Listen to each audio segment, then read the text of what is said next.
April ceasefire between those two, but there's been a lot going on since the April ceasefire. First off, let's take a look. April 8th, ceasefire between U.S., Israel, and Iran takes hold. It's fragile. Hours after ceasefire, Israel strikes Hezbollah terrorists because Hezbollah doesn't stop hitting Israel. They got drones from Russia that right now are fiber optics and tough to detect, so they're doing a lot of damage in the north. Iran says the attacks violate the ceasefire agreement, but we don't control what's happening when a terrorist organization bombs an ally, do we?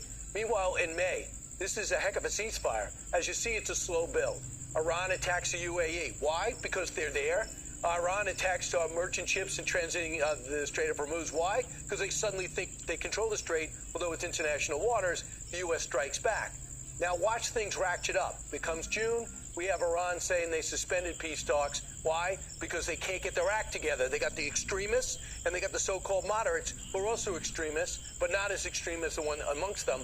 And they cited operations in Lebanon. The operations aren't Israel against Lebanon, it's against Hezbollah, who they are financing, they are supplying, and they are training to bomb Israel. Think that through a second. 2 days later, Iran strikes Kuwait. Why? Because they think they're unarmed and they can strike easily and do some damage because they can't hurt us. And then June 6th, again, Iran targets our vessels in the strait, so we hit them back.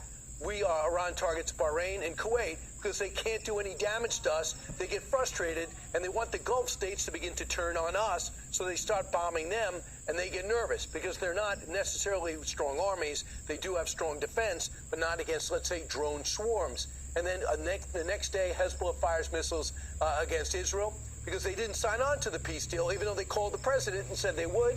Israel strikes back because they're not going to be patsies. And then Iran fires missiles at Israel. Israel returns fire.